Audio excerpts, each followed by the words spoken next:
Guys, welcome to another Earthworks Hub live session. This is Sunday, the 30th of June, 2024.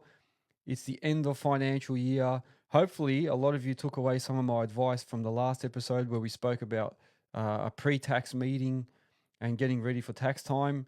Hopefully you guys have taken advantage of sitting with your accountant before tax time and then getting some things sorted. So if you haven't, make sure you go back and listen to my last episode where I gave a few tips about getting ready for tax.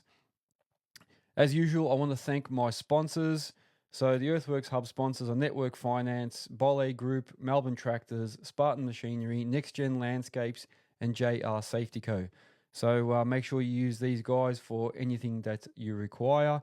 And the really good news is I have a couple of new sponsors and we're just doing all the paperwork at the moment, and you'll see those up probably by the next session, I reckon. So I want to thank those guys too, and you know who you are, but I can't announce anything until it's all complete.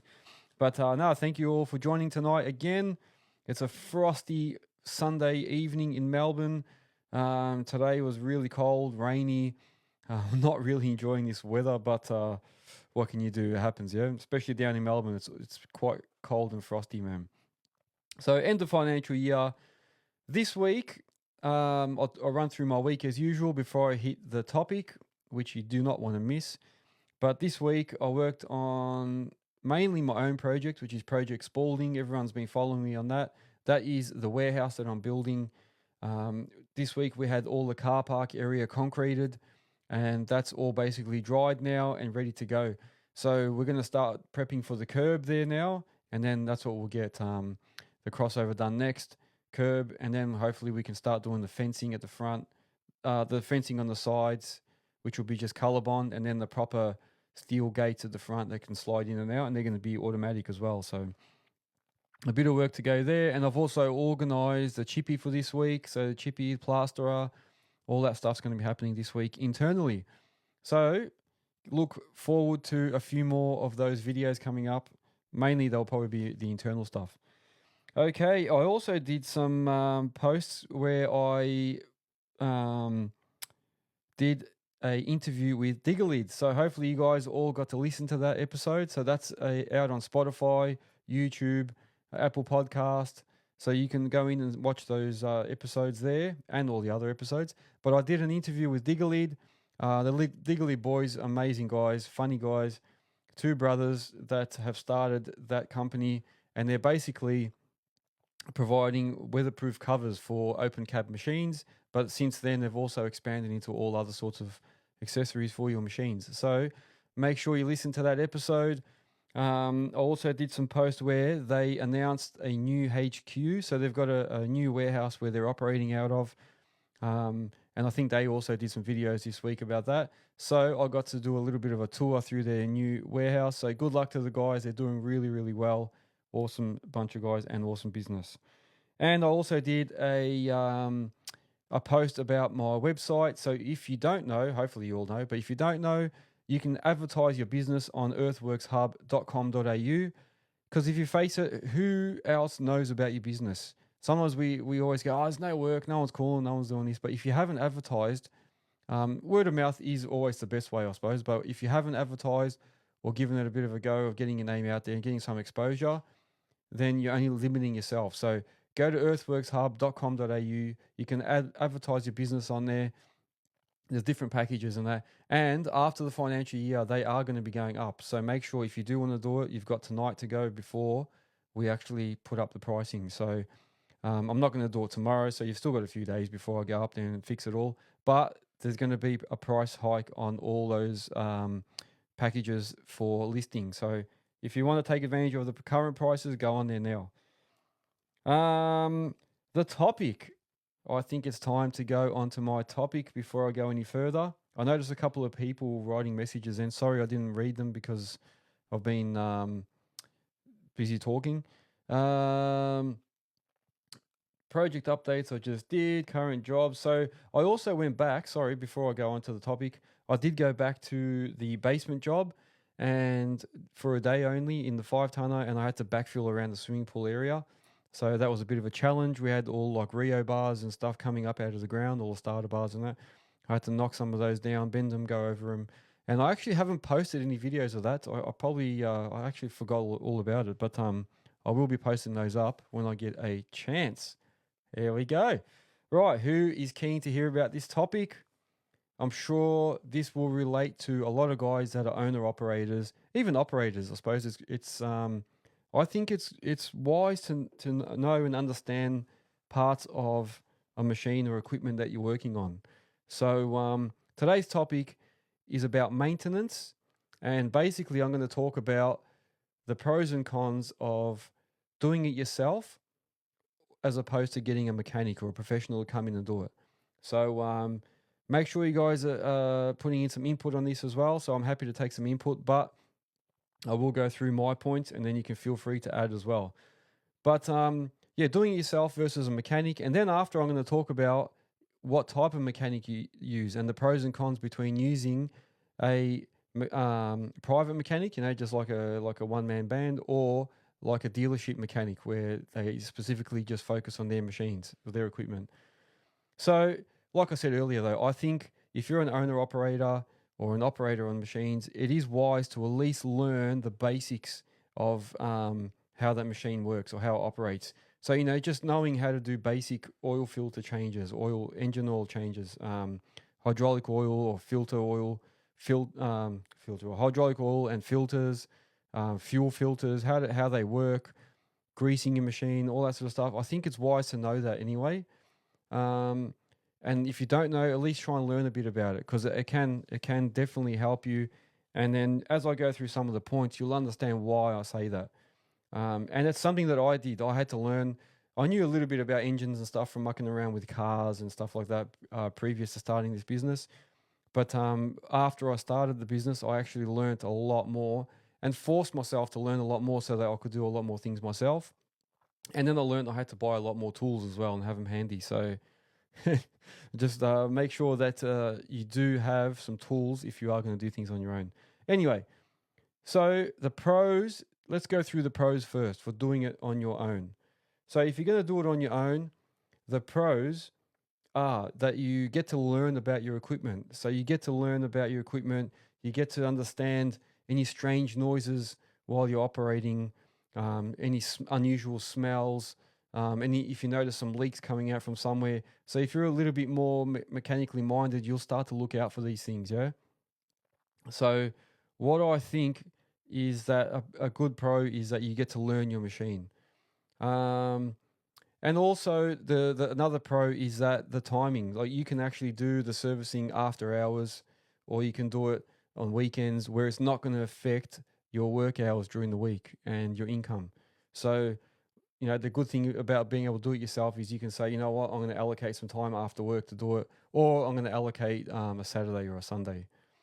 Also, if you do have unexpected rain days or days where work gets cancelled, at least if you know how to do the servicing and know how to do some maintenance, you can do that on those days and make sure you get your best out of it.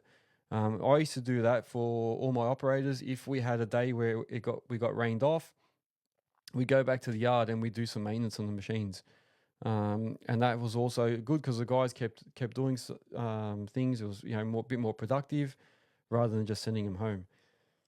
And you don't have those labor costs, so you can save yourself some labor costs. I know we can say, well, time is money, so whether you do it yourself or with a mechanic, at least you don't have to pay yourself the money. Whereas a mechanic, you're going to have to physically fork that money out. So you're making a bit of a saving there.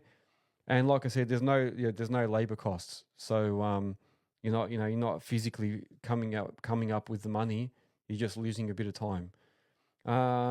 There's no disposal or environmental costs. So a lot of times when you get your machine serviced, you'll get charged an environmental or disposal cost for them to get rid of the oil and all the parts and stuff. Whereas if you do it yourself, you can just go to the local tip and they'll usually take the oil on that for free. So it saves you that cost. As well as if you buy the parts yourself, so all the filters and timing belts and fan belts and whatever, if you buy all that stuff yourself, you won't get a markup on there. So sometimes mechanics might mark those up, put a little bit of a profit on top of those parts and bits So that's the other thing. Um, and also with that cost saving of not actually paying more for the parts and not having to pay the mechanic, you can probably afford to do some servicing a bit more often than you have to. So you might be able to change your hydraulic oil filters a bit more often, or your engine oil filters a bit more often, because you're sort of saving a bit of money by not going to a mechanic. So there's some things there. And if you do know how to do it yourself, you don't have to wait for the mechanic. So if you have like a breakdown and you've already got tools on board, because most of us probably have a ute with a toolbox on there and stuff. If you've got the tools there and you have the knowledge, you can actually fix that yourself very quickly, unless you need like a specific part. But even then, you can quickly drive off, come back, put the part on, get it fitted, get it going, and then keep working. So you've got less downtime. Um, so that's all the pros that come with doing it yourself. But there are some negatives and some cons. So one is that obviously you might have limited knowledge. So, like for instance, myself, I can't do certain things. I can do it up to a certain level, so I can change filters and oil and stuff myself. But if it starts becoming a bit more technical, like you got to do seals and torque things to a certain amount, that I can't. That starts to get a bit out of my reach. So that's where one of the negatives of doing it yourself could be that you're sort of a bit limited compared to a mechanic. Also, you may not have all the required tools. So, how many times have you gone to go do something on your machine, or even on your car, and you haven't got those spanners that are on like an angle where you can get in there and like turn them? I've bought those little spanners that they actually fold, and you can get them in really tight spots. Or you haven't had a torque wrench, so you got to torque bolts and things to a certain torque, and you don't have a torque wrench, or you need breaker bars. So especially on big machines like on 20 tonners and dozers and graders, you got massive bolts. You can't just undo those with a little simple ratchet. You need to actually have a whole breaker bar and put a bit of oomph into it. So you may not have those, even hex keys, or I don't know, extra large sockets. So I know all those little standard socket sets that you get from like little tool shops don't have big size 32, 72, 60 mil sockets. That they only go up to a certain amount. So then you got to have all the proper large and deep sockets. So there's all the things that are cons, as well as, like I said earlier, you might be able to do it out of hours instead of getting the mechanic to do it during hours, but you are going to be dipping into your family time, in your free time. So, what I mean, you might be working all day, then you got to spend hours doing a service, and then or a Saturday where you could be out with your family doing other stuff. So there's a little bit of a work-life balance issue there. So, you might be saving money by not paying a mechanic, but then you're losing time at home. So that's one of the cons. And the worst thing is, and I think we've all been there, is if you break something while you're doing it, then you're stuffed, because you got to try and see if you can quickly find parts somewhere. Or if you thread something, when you cross thread like the top of a bolt, or if you thread inside the actual thread part, you cross thread it, and then you haven't got a threading tool to rethread it and stuff, you're going to be buggered. So that's some of the negatives of doing it by yourself. So I'll move on to actually using a proper mechanic, whether you use a private mechanic or a dealership mechanic. Some of the pros are that they'll have more thorough knowledge of that machine or that equipment. So they should have it.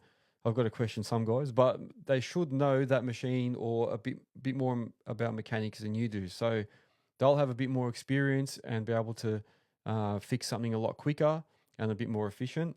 And they should have all the special tools. So like I said, if you don't have special tools, your mechanic should already have them, and they should already have all the tools that they require for that job, like special hex keys and stuff like that, torque wrenches. So that's one of the pros of getting a mechanic to do it. So they'll have all the tools, they'll have a lot more knowledge, and especially if they know a certain brand, they'll be better at it than yourself.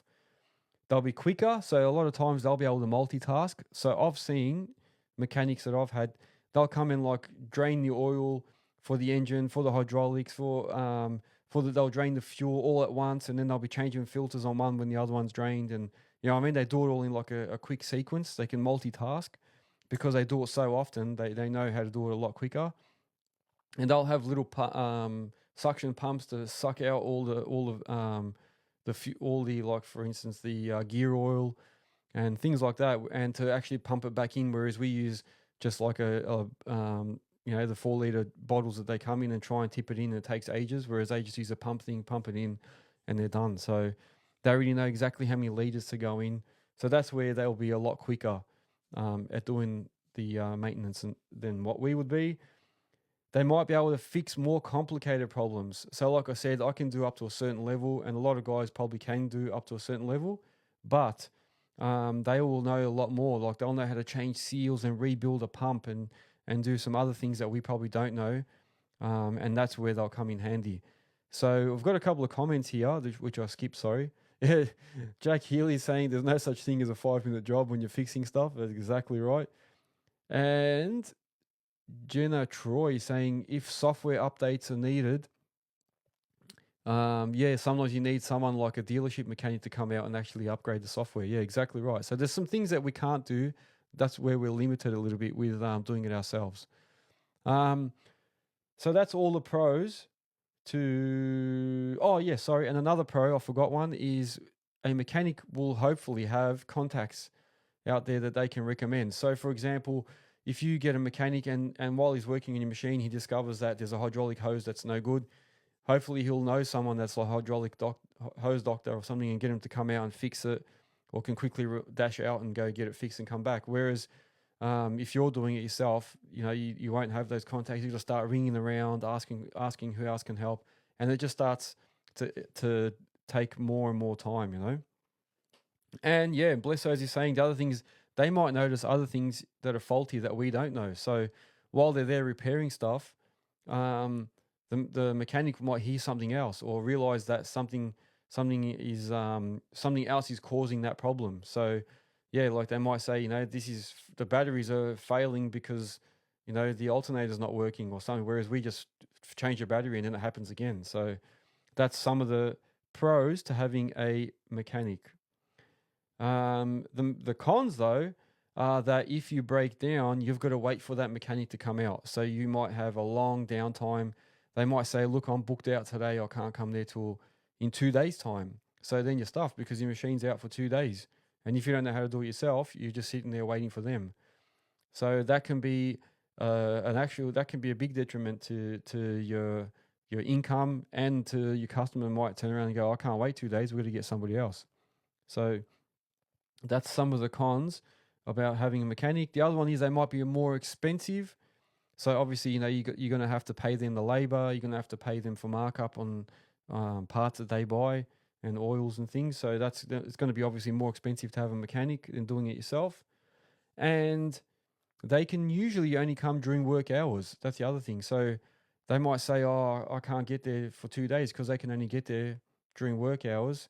And then what that means is you've got downtime waiting, but also when they do turn up, and Mr. Healy said that in our interview, that if they come during the day, that means your machine's down and it's not working. So it may not be working for 4 hours while they're servicing it. That's 4 hours of income you're not getting because your customer's not going to pay you hourly rate while your machine's down. So that's the other thing. It can cost you a lot more of downtime and no income. And the other thing is, how do you know the mechanic is not taking his time? So, I mean, I'm not saying that they do that, but they might add a few extra hours on, or, like take a little bit longer, or just put up, a lot more of a cost on the parts and things. So I don't know. How do you know they're not doing that? That's the other thing. So that's a con with having a mechanic. So hopefully you guys are happy with this topic so far. So I'm about to change it up a bit. I'm going to say now, just say we do end up calling a mechanic to come and fix our equipment. You've got a choice now. Do you call the private little guy that comes and turns up in his ute or his van or a little truck, or do you call a dealership? So you've got two choices there. Let's look at the difference between the two. So I'll talk about the little private guy first. And there's pros and cons to both as well. So some of them sort of overlap, but there are pros and cons. So I suppose the private guy might be a little bit cheaper than the dealership, because the dealership's obviously going to charge a bit of a premium because they understand that machine particularly. So, your mechanic might be a little bit cheaper. So that's the good thing. And the other thing is that your mechanic might be willing to work on different brands. So if you've got like one Cat machine, one Hitachi, one Kubota, your mechanic, if he's just a regular little private guy, he'll be happy to come there and work on all three.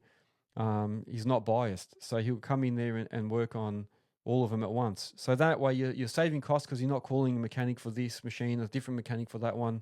He's already there. He'll just service all three while he's there, and it's done. And then the Blessos is saying, yeah, dealerships, it also depends who they send. So I'll get to that in a second. And then the other thing is a smaller mechanic might say, oh, you know what, I can come and help you out after hours, or I can come on a Saturday and help you. So they might be a little bit more flexible because they're not tied into set hours, whereas some dealerships might be.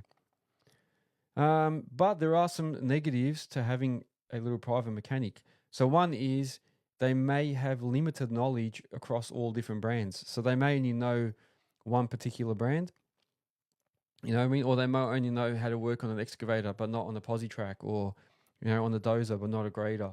So that's the other thing. They might only be limited to knowing one type of equipment or one type of brand. The other one is they might be overbooked. So if you've got a little private guy, you might need to wait a long time for him to have an opening to come and give you a service. And you got to pre-book like weeks in advance or something. And or the other one is if you've got a breakdown, they might already have a busy schedule, so they don't have extra workers or a fleet of guys working for them that they can send off to come and help you out in an urgent situation. So that's one of the cons. And they may not have all the special tools, so they might be limited with some of the tools that they have. Like they'll probably have more tools than we would ourselves, but they may not. It doesn't mean anything. They could be just starting out. They might not have enough funds to buy all of them, or that brand might have its own special tool that it needs and they don't have it. The other one is their work may not be covered by warranty. So if you've got a machine that's under warranty, you've got to be careful, because if you use a private guy and he doesn't use all that brand filters and oils that brand prefers, your machine may not be covered under warranty anymore. So that's what you got to be careful of as well. And sometimes they might forget stuff. So if they're so busy, and I've had this happen, I've had mechanics work on my machines, and because they're so busy and they're in a rush, they forget things. They forget to tighten bolts, they forget to put parts on, or they leave something off because they're in a rush to get out. So it can happen. It can happen with these smaller mechanics. You've got to be really, really careful. So that's some of the cons with a private mechanic. So let's move on to dealerships. So there are some pros to having a dealership, and one is that they'll have specific knowledge on that machine or the equipment that you're using. And the plumbing company is saying you should always use genuine parts. There you go. So that's some good advice there. So if you get someone from the dealership, more than likely they're going to be a professional or an expert in that machine, and they've had all the internal training on what to do there. So that's one of the very, very big pros. They also might give you a discount on parts. So sometimes if you're, for example, with Cat might give you some discounts on parts because you've bought their machine from that same dealership. So you might get parts a bit cheaper. And they've got a larger fleet of mechanics usually. So like I was saying earlier, if you need someone out urgently, a dealership will usually have a lot more people available. So they'll be able to say, you know what, we'll send Joe Blow out to come and fix your machine today. Or if you're booking in, you might not have to book so far in advance because they've got a bigger fleet of mechanics. So that's where they can be a lot more helpful, and they'll have the parts on hand usually. So a lot of times they'll have regular parts, like all your little filters and oils and stuff. They'll have all that on board already. Whereas sometimes if you have a private mechanic, he doesn't know exactly what part you need or what oil you use. So he'll have to come in, get your machine, take it all apart, then go and get the parts and come back, and that's all encroaching in the time. You know what I mean? So you're paying for that time while they're off going to buy parts. But there are some negatives to having a dealership mechanic working on your stuff. And then these are, so they might send you an apprentice, or you might be when your machine's getting fixed on their site, so you take it into to the dealership, they might have an apprentice working on there. So you don't know always who you're going to get. So it's not so personable. You know what I mean? So you don't get to know the mechanic. You don't know who's going to be working on your machine. So the apprentice might leave things off. And I've had that happen too. So they've left bolts off. For instance, they left a couple of bolts off one of the mufflers on my posi track. Eventually that muffler was bounced around so much it actually cracked, and it caused a massive headache with the machine. And that was because the apprentice forgot to put a couple of bolts in. The other thing is though, like I was saying, you don't have that personable relationship with dealership mechanics usually, unless they've got a smaller fleet. But if they've got a big fleet, the guy they send out doesn't know the history of your machine personally. So whereas if I have a small mechanic, he'll know what he did last time on the machine, and he'll remember like, oh yeah, that's right, I had to do this last time, so that's why this might be happening. You know what I mean? They'll know your machine a bit more personally. Whereas if it's a fleet or a dealership, they'll just send out random mechanics. So you don't know who you're going to get. They don't know the history of your machine, what's happened to it, unless they have a sheet to read off. But even then, they don't know your machine and what work you do and why it could be a problem. What you're doing might be causing it or whatever. What conditions you're working in. So that could be a negative. And then sometimes they'll try and on-sell products to you. So when you take your car in somewhere, they'll try and on-sell little things like, you got to get an aircon freshener put through your aircon filters, or I don't know, all these little flushing. We're going to flush it with this and that. They try and on-sell a bit. So that's what dealerships are taught to do sometimes. Their service department might get, some sort of commissions for on-selling. So you got to be careful. They're not selling you something that you probably don't really need. And then they're expensive. Their rates may be a bit more expensive. So an hourly rate from a dealership might be a little bit more than your regular mechanic that's working on his own. And the other thing is, if you do have machines, multiple branded machines or equipment, if you get a dealership mechanic to come, they might only know how to work on their machinery or only be allowed to work on their machinery. So they might say, we can't, I'm a Caterpillar dealership mechanic. I'm not allowed to work on your Hitachi, or not allowed to work on your Kubota. So that's one of the negatives of having a dealership mechanic as well. Whereas, your regular mechanic that works on his own, he'll be able to work across multiple machines. Doesn't matter about brand, unless it's something more specific. So that is the topic for this evening. I did see a couple of other people asking questions, which I'll get to in a minute. So that we'll go on to your topics in a sec. But I hope I've answered some questions there for people. If you've ever been wondering about the difference between doing servicing yourself or getting a mechanic to do it, my opinion, if people said to me like, oh, how would you do it? If I had a brand new machine that I just bought and it's got like, a 3-year warranty now, I'd probably take it back and use the dealer as much as I can.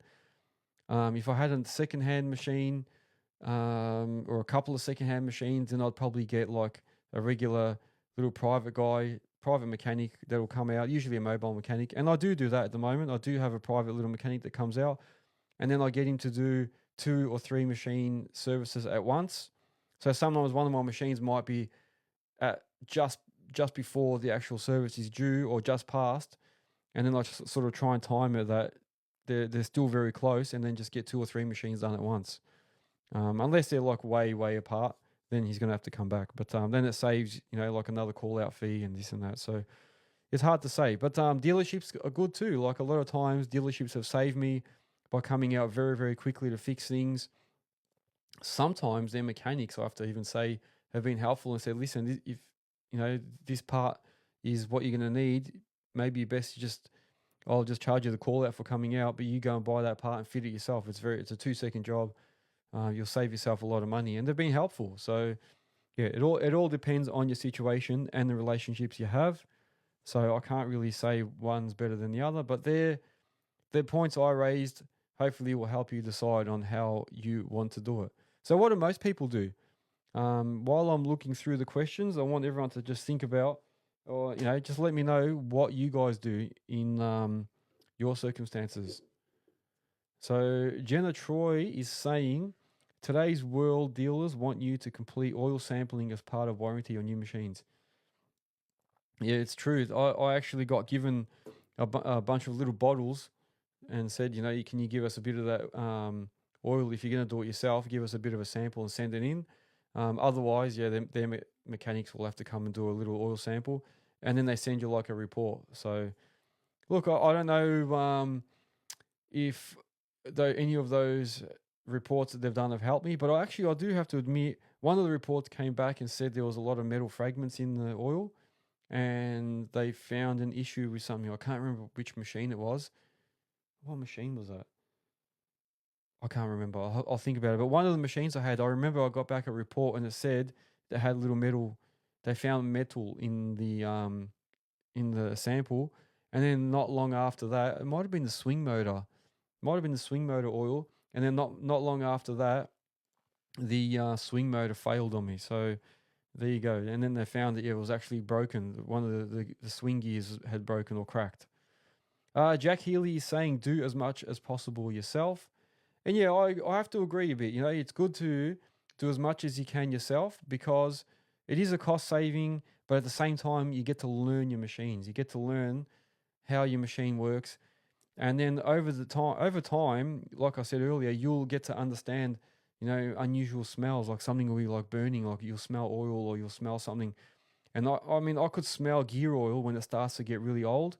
So if you've got a posi track and you're tracking around a lot, if you smell near the drive motors, you'll be able to smell the gear oil, and you'll smell when it gets really old and dirty.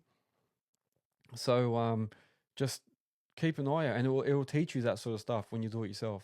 Actually, I've got a funny story for you. I love my storytelling. And I hope you guys liked my story the other day about chasing those guys that stole my machine. But a good story, and this is going to be a bit of advice for you.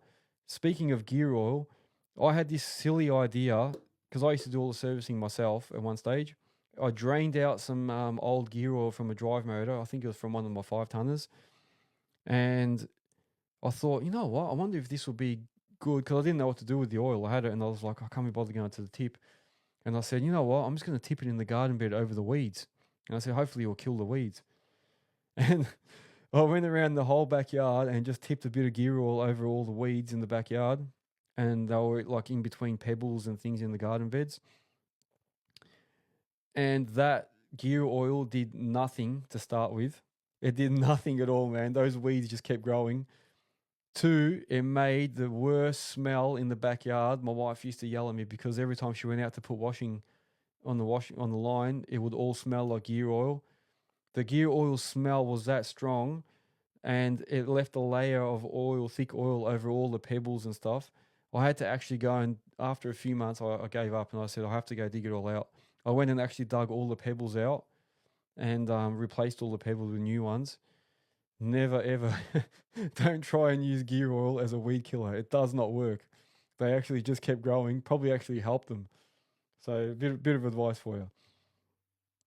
Blesso's Earthworks is saying, a good way to learn is to read the manual for the machine front to back. Yeah. Hey, how many of you, and I'm one of them, I have to admit, get all the manuals when you buy the machines, just put them in the little folder and put them away and never look at them. I have to admit, I've never looked at any of these. I'll tell you what. Yeah, I think most of us will probably be in the same boat. Oh, we got Dirt and All podcast. Thanks for joining. There you go, Dirt and All podcast. Are you still on or have you gone? Oh, it might have gone. But thank you for joining as well. Right, guys. So I'm going to open it up to you as well. Let me try and scroll back a little bit and see some of these questions. Actually, there was one right at the start, and I promised him I'm going to go back to it. So let me see. What's a good size machine? So that was for Reese Close. What's a good size machine to start out with? I think that all depends on what type of work you're going to do, Reese. So I did say a while back, somebody was asking the best machine for starting out with on civil sites, and I said a 13.5 will do the best job, I reckon, with all the bells and whistles. But that is mainly if you're on there like civil or subdivisions. I think if you're doing like landscaping, maybe a 1.7 tonner would be the best, especially when you're starting out. It's not overly expensive. You can easily move it around without buying a truck. So you can have a trailer and move it around.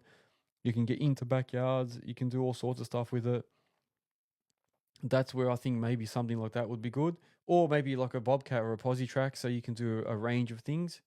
And if you get a small enough one, you can just put it on the trailer until you work your way around and learn how to operate it properly. And then you can maybe look at getting something bigger than getting yourself a truck and doing other stuff. So that would be my advice for that. JPG Excavations, here we go. Do you prefer to keep your machines for as long as possible or trade in often? That is a question that I ask myself often. And the same thing goes with cars. I've got this problem at the moment where I've got a 10-year-old car, hasn't cost me that much. It's all paid off. In the back of my head, I would love to have like a brand new Ranger or Raptor or something, or even a Chev Silverado or one of those brand new nice Utes. And then I'm battling with myself thinking, I've got this car, it cost me nothing. Hasn't well, it did give me some grief recently. I did change the head on it. But even that $5,000 that I spent on it over 10 years, that's the biggest money I've ever spent on it. And it still does everything. I still drive it around, forward driving, take it to work every day. And I think to myself, why change it? Why go and upgrade and put myself back into more debt and worry about repayments for a car just to have this nicer ute? But then I hear the opposite end where people say, you know what, you're better off having a new car. Or I'm talking about cars here, but the same thing goes for machines. You're better off having a new car where it's not going to break down. If you get it on lease, you can incorporate all those costs into the lease. You're getting a tax deduction on all those repayments. So why not enjoy it? And then after 3 years, just trade it in and get another one and keep going. So yes, I do. I do have that battle in my head all the time. And the same thing goes with machines. Like I had the last Posi track I had, bought in 2017, and had that all until recently. And it was a battle in my head thinking, do I go get a new one? And actually there was a point where I was going to upgrade it, but that was still it might have been like after maybe 5-6 years. And I was just thinking about trading it in, and then something happened. I think we blew the head on it or something. So then it cost me mega bucks to fix the head. And then I thought, well, I might as well keep it now after spending all that money on it and just keep it as long as possible. And I think, you know what, that thing's probably still going hard. And I don't know, I question whether it's worth upgrading every few years. I don't know. I know some guys that do that.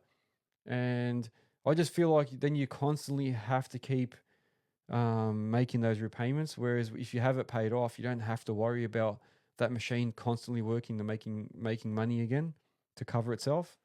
I don't know. What does everyone else think? What do you think, JPG? I always have that battle in my head. Yeah, I don't fully know which way is better. I don't fully understand if you're better off doing one way or the other. So Jenna Troy says he used to trade at the end of warranty. And that's what people say. Yeah, just keep it for 3 years. As soon as the warranty ends, trade it in, because after 3 years, apparently the machines they still hold enough value for you to be able to trade them in and get something new. So that's why a lot of people say that. Goddings is saying, yeah, come check out a Kubota. Here we go. I missed a couple of questions there. Sorry, while I was answering that one. Let me just scroll back a little bit on TikTok as well, and I'll answer some of these questions. How are we going with time? Doing all right? 8:40. Yeah, not bad, not bad. Let's have a look. Built for Adventure is saying at work exploration, all maintenance is done by ourselves. There you go. Very good. Adam was asking any companies that are good to work for in Melbourne. They just got their tickets. I think, Adam, just a quick answer to your one. It's hard to nominate one or two companies. It depends what type of work you want to do. Like if you want to do landscaping, sometimes I think it's better to just work for a smaller landscaper, because then you'll get experience doing a bit of everything. So you won't get just like lumbered with doing the basic jobs, like go and sweep for the first 6 months while you're working there. A smaller company won't afford for you to do that. They'll be just like, yep, go in there, jump in the machine, go do that, dig this, Lift these sleepers in, do that. Whereas, yeah, if I'm talking about landscaping in general, but if you're working for a smaller company, you'll probably get experience doing things a lot quicker. So if you can find like a local little company, just join those guys. If you want to just specifically operate machines, then you might be better off going into a civil company, starting as a labourer, which you always say, and then work your way up into the machine. And that's the same for Dipsy and friends, same answer. Daniel, are you looking for workers? No, I am not. The plumbing company is saying just take it to Pertec. I think he's talking about when I was talking about mechanics having hydraulic hose guys that they use. And Rigs on Rigs is saying, they're looking for a 1.7 ton excavator. He needs some pointers and where to buy. That's why Goddings was saying yes. Rigs on Rigs. 1.7 tonner. Look, most brands do make 1.7s now. It all depends on what sort of money you're looking at spending.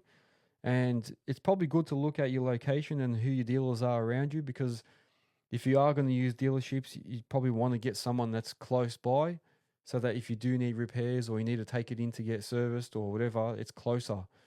And then if you do need to quickly get parts, you can always go in there. Not to say dealers that are further out can't supply or help as much, but it probably would be a bigger advantage if you've got someone close by. But as Goddings has said there, they do have a good 1.7 tonner. I used to have one.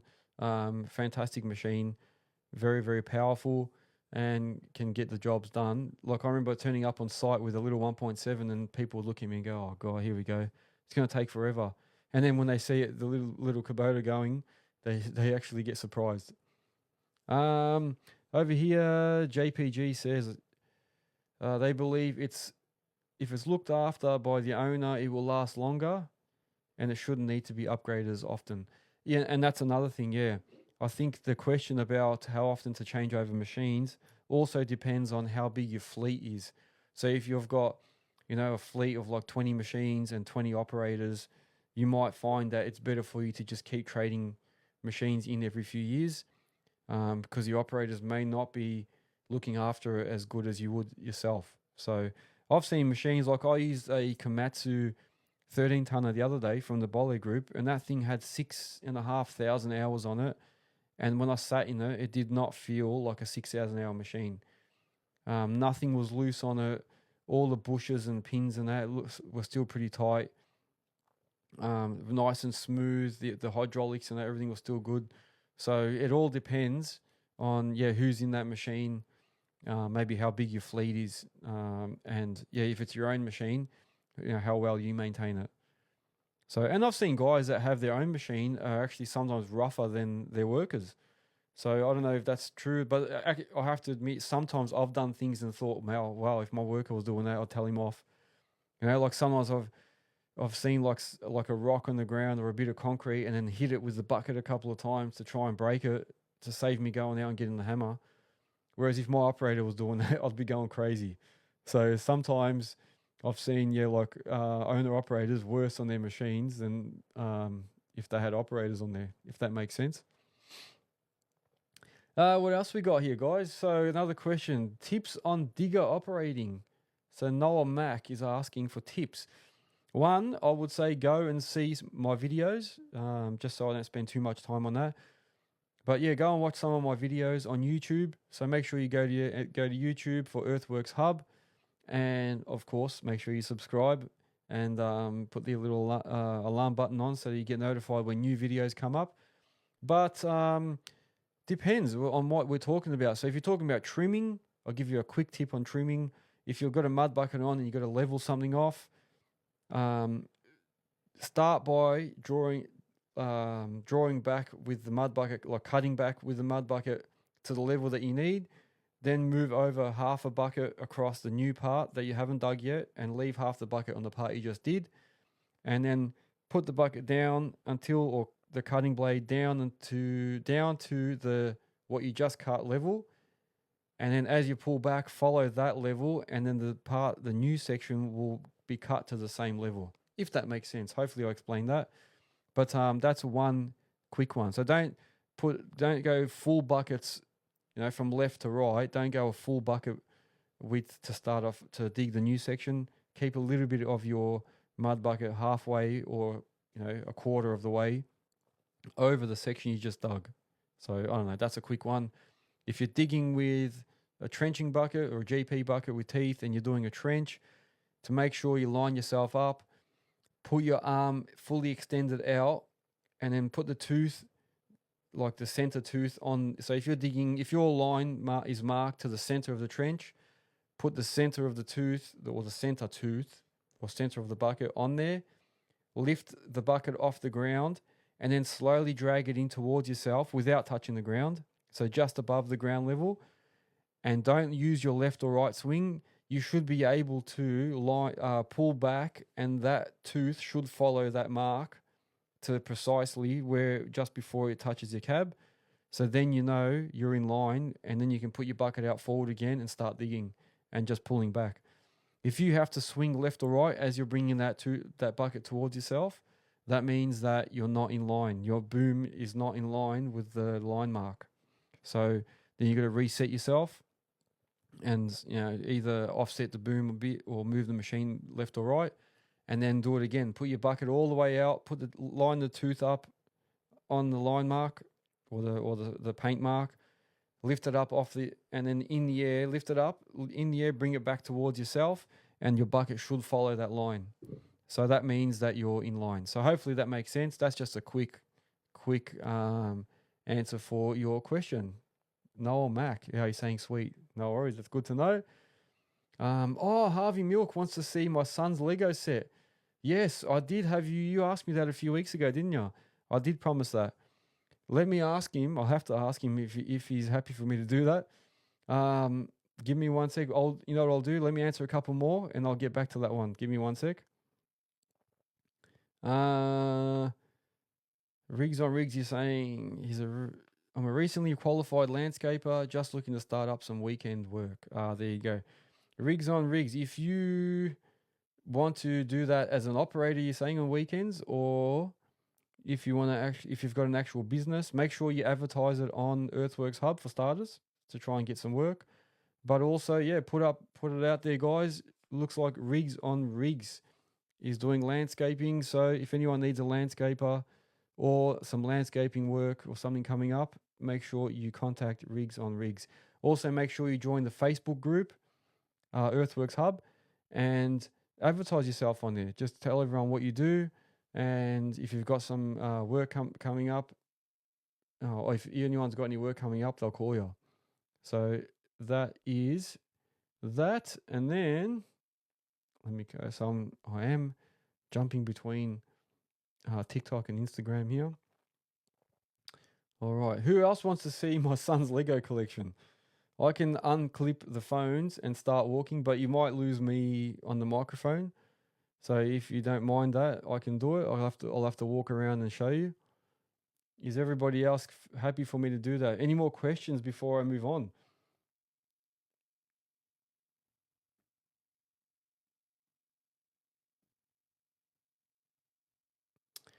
Before I do that, so you know what I'll do? I'll actually end the session by going and doing a quick walk and showing all the Lego collection. I did ask him the other day and he said he was all right, but I think I just wanted to see that he's not going to be like his room is in the mess or something. I'll ask him in a second. What I'll do, I'll disconnect the phones in a sec and I'll actually do a quick walk around of the studio so you can see what I've got in the background, because a lot of people have actually asked me what's in the background, because sometimes I've got my head in the way. So I'll make sure you can see past my noggin, and then make sure if you want to buy some merch, you go on to the shop on earthworkshub.com.au. You can order yourself hoodies and t-shirts. Some of them have got sponsors on there, some don't. So if you don't want to have all the sponsors, you can get ones without them. Make sure that you do advertise yourself on earthworkshub.com.au. Put your business on there. So you don't have to just be an excavation company. It can be anything to do with construction or earthworks. You'll see a whole bunch of categories. If you fit in one of those categories, or if you don't and you think there's a category missing, let me know and I'll make a new one so I can add you in there. And also go on to YouTube. Make sure that you subscribe. Follow me on there. Spotify for all the podcasts. Apple, Instagram, TikTok, Facebook. So make sure you go on all those socials. Follow me all on there. Share the shit out of it. Tell everyone about Earthworks Hub. And there will be having some really, really good podcasts coming up. So I've interviewed a few more people. They're going to come up very shortly. We're going to have a couple of group podcasts as well. So keep an eye out for that. And this week, or next week, I should say, I'm traveling and I'm going to be doing a bunch of stuff while I'm traveling to do with Earthworks Hub. I can't give away too much, but keep an eye out on what's going to be coming up next week. Okay, let me just unclip and I will go and take these phones off and start walking around. Give me 1 sec. All right, so this is the studio, in case you're all wondering. So that is how the studio looks. So I've got some of the sponsors' hats, some of the hats that I've gotten from expos, from site visits. So that's all the collection there. That's my workspace where I actually do most of my work. Up here, I've got these beers were given to me by JR Safety Co. So they actually went into a collab with a local brewery. Can you guys hear me? Hopefully everyone can still hear me. Here is just some of the merch that I've picked up. Oh, some of my cigars that I enjoy. There you go.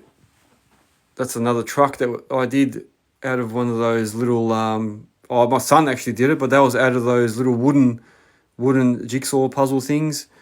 Melbourne Tractors gave me this once. E&BE. So Chuka Moama, Bobcat Excavators. He was one of the guys on my podcasts. So Mr. Jack Healy. Got something there from Elite Attachments. Spartan Machinery gave me that fan. Norm Engineering, Topcon. That's the dumpy that I use. There's another machine from Melbourne Tractors. Command gave me a couple of goodies. And then Road. And then there's my little drone that I use. There's the calendar from Cat. There you go. I'll go in a second and show you guys some more. There's Elite Attachments gave me that rugby ball. Diggerlid gave me some stickers. A few more stickers from Diggerlid. And a couple of excavators there.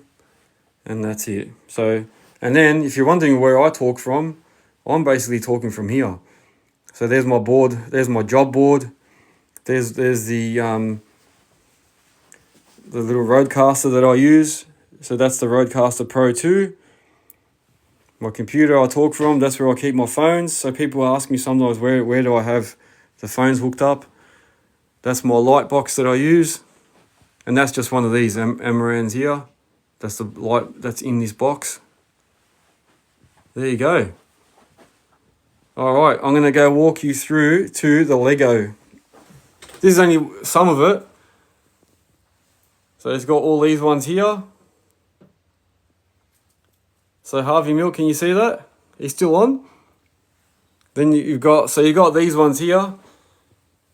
Then you've got a lot of Harry Potter stuff. There you go. Ah, you got the same ones. There you go. So there's all Harry Potter. And then he's got his car collection. So obviously he loves his little cars. So he's got a whole bunch of cars there. I think Mustangs are his favourite. So there's probably a lot more Mustangs there. But he's got a range of all these different Legos that he's built. Then down here you've got these ones. So these are the bigger ones. And then we've got some scattered around the house as well. But I won't go into that much detail. But then, yeah, you've got a whole bunch of these ones here. And the Lego head. And then the Lego head, yeah. So there you go. All right. So hopefully that's what you wanted to see. There you go. All right. Guys, I won't talk any further.